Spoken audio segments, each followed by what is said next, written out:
लगता है कि आसमान फट गया नेपाल में, इतनी बारिश हुई है कि वो कहीं से भी समझ में नहीं, इस समय नहीं आता था। इन दिनों गंडक नदी का जलस्तर लगातार बढ़ रहा है, जिसको लेकर जल संसाधन विभाग अलर्ट मोड में आ गई है। बता दें कि ऐसे में अगले 3 दिनों तक लोगों को ज़्यादा अलर्ट रहने को कही गई है। वहीं अब ऐसे हालात को लेकर जल संसाधन विभाग 24 घंटे इसकी मॉनिटरिंग कर रही है। ऐसे में हालात को लेकर मुख्यमंत्री नीतीश कुमार ने भी पूरी जानकारियां ली है। सुनिए इसको लेकर क्या कुछ कह रहे हैं मंत्री संजय झा। पूरा पानी जो है एक समस्या आ गई है और लगता है कि आसमान फट गया नेपाल में, इतनी बारिश हुई है। और आप ये समझिए कि 4 तारीख को 40,000 क्यूसेक पानी था गंडक में और आज सुबह 10 बजे 4,45,000 क्यूसेक पानी हो गया, 11 गुना पानी बढ़ गया। और जो स्थिति देख रहे हैं खास करके चंपारण, मोतिहारी, मुजफ्फरपुर, वैशाली, इन सब क्षेत्र में, सारण, उसमें इसका एक प्रभाव होता हुआ दिख रहा है। लेकिन सारे लोग अलर्ट है, टूटने की या कोई ऐसी बात अभी तक नहीं है। 2 जगह जरूर डैमेज हुआ है, वहाँ काम चल रहा है प्रोटेक्शन का, जो जहाँ हमारा स्पॉट डैमेज हुआ है।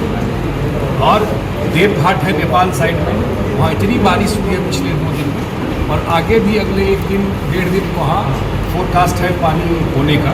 तो लेकिन अब एक ये है कि ये जब गंगा में मिलता है लालगंज के पास, तो गंगा का थोड़ा खाली है तो पानी आगे स्मूथली निकल जाएगा। लेकिन खास करके गोपालगंज, सारा इन सब बेल्ट में अलर्ट रहने की जरूरत है। मतलब आप लोग लगातार मॉनिटरिंग कर रहे हैं, पल पल देखा जा रहा है?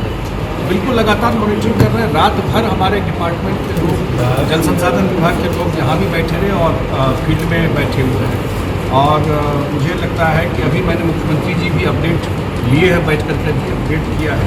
ऐसी संभावना है खुद भी जाकर के वो देखेंगे उसको।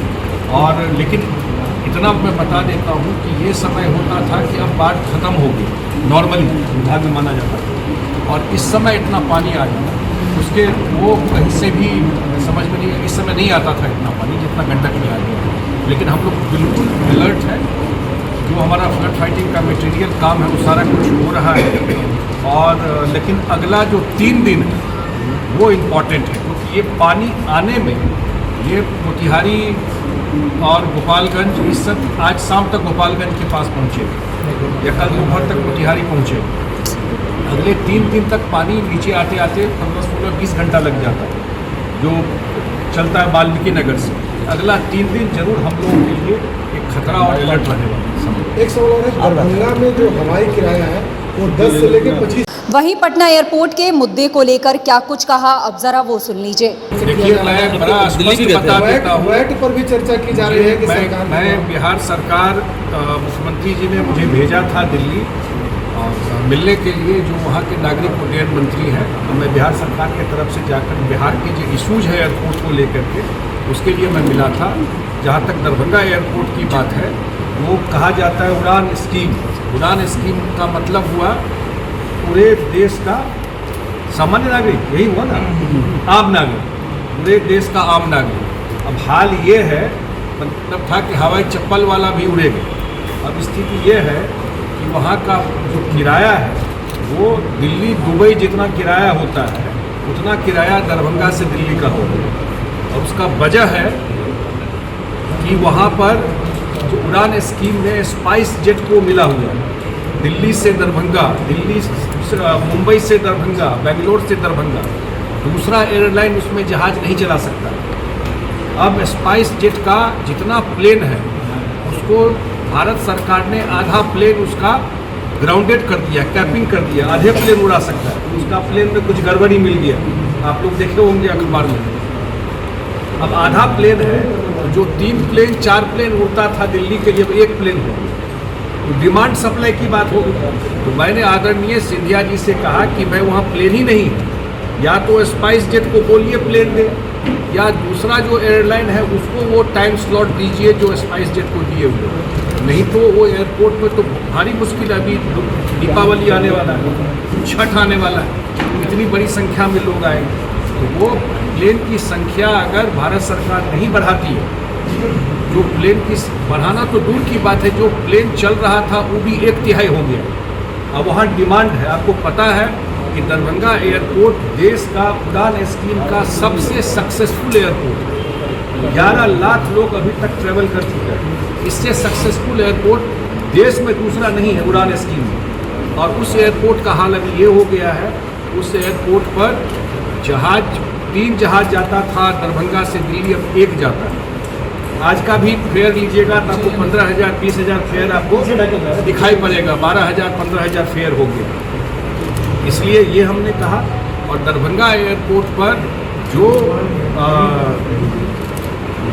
फैसिलिटी का है उसकी भी भारी कमी है। ये सब विषय हम लोगों ने रखा जा कर के माननीय मंत्री जी के सामने।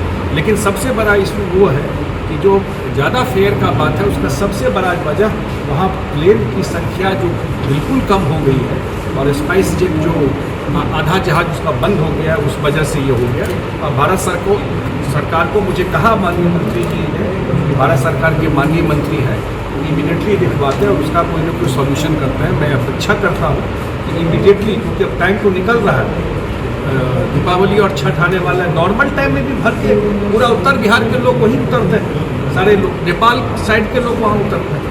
इमीडिएटली वहाँ या तो उसी को बोला जाए या दूसरे एयरलाइन को वो टाइम दिया जाए जो स्पाइस जेट के पास टाइम है। पटना एयरपोर्ट के बारे में बात किया, जो बिहटा में एयरपोर्ट है, आप लोग को जानकारी में दे दें कि बिहटा एयरपोर्ट भारत सरकार के सिविल एविएशन मिनिस्ट्री के सारे पदाधिकारी आए थे। उनके जो सेक्रेटरी हैं, उनके जो चेयरमैन थे एयरपोर्ट अथॉरिटी के, उन लोगों ने सेलेक्ट किया बिहटा एयरपोर्ट। और उन लोगों ने कहा कि 108 एकड़ ज़मीन बिहार सरकार एक्वायर करके दे देती है तो हम लोग यहाँ एयरपोर्ट बना दें। 2 साल के अंदर 500 करोड़ रुपया खर्चा करके बिहार सरकार ने एक्वायर करके ज़मीन 2018 में दे दिया भारत सरकार ने, और 4 साल हो गया वहाँ एक ईंटा नहीं लगा। आपको पता है कि यहाँ एलिवेटेड रोड उसी के लिए बनना शुरू होने वाला है नवंबर से।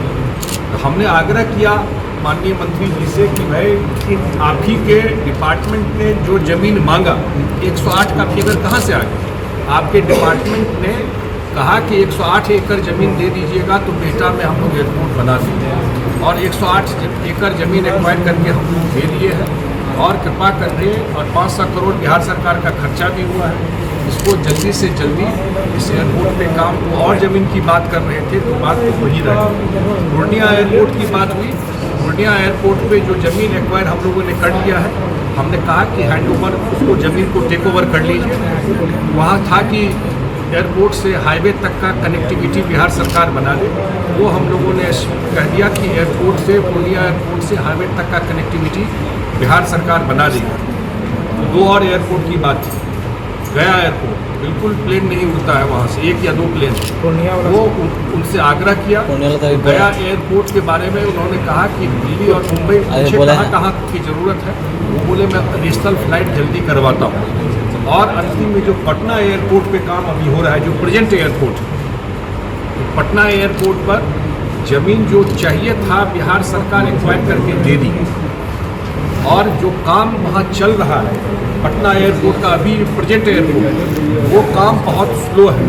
जिस एजेंसी को मिला हुआ है वो बैंक करप्ट है, उसके पास पैसा नहीं है जो काम कर सके। ये उनके जानकारी में दिया, उन्होंने वेरीफाई भी किया, तो पता चला कि काम काफ़ी स्लो प्रोग्रेस है। उन्होंने डायरेक्शन दिया है कि भाई वीकली इसको रिव्यू कीजिए और पटना एयरपोर्ट जो काम है उसको समय पूरा कीजिए। इसी 5 एयरपोर्ट का बात है। सर, एक छोटा सवाल है। साथ ही 2 सीटों पर हो रहे उपचुनाव को लेकर क्या कुछ कह रहे हैं मंत्री संजय झा, वो भी हम आपको सुनाते हैं। नहीं, हर एक चुनाव चुनौती होता है। जब भी आप जानते हैं हर एक चुनाव चुनौती होता है। हम लोग मजबूती से दोनों सीट पे लड़ेंगे और निश्चित रूप से महागठबंधन बहुत भारी मत से दोनों सीट जीते। नहीं, बीजेपी का कहना है कि यह संभव ही नहीं है। गोपालगंज से पहले वो जीतते रहे हैं और मोकामा में भी उनका दावा है जीत होगी नहीं होगी। वो तो हर एक आदमी दावा करते हैं। हम लोगों का असेसमेंट निश्चित रूप से दोनों सीट पर भारी मत से जीतेंगे और महागठबंधन एकजुट होकर चुनाव लड़ेंगे। तो सुना अपने इस दौरान मंत्री संजय झा ने ये साफ कहा है कि हर चुनाव काफ़ी महत्वपूर्ण होता है। साथ ही ये साफ कर दिया है कि महागठबंधन भारी मतों से जीत हासिल करेगी।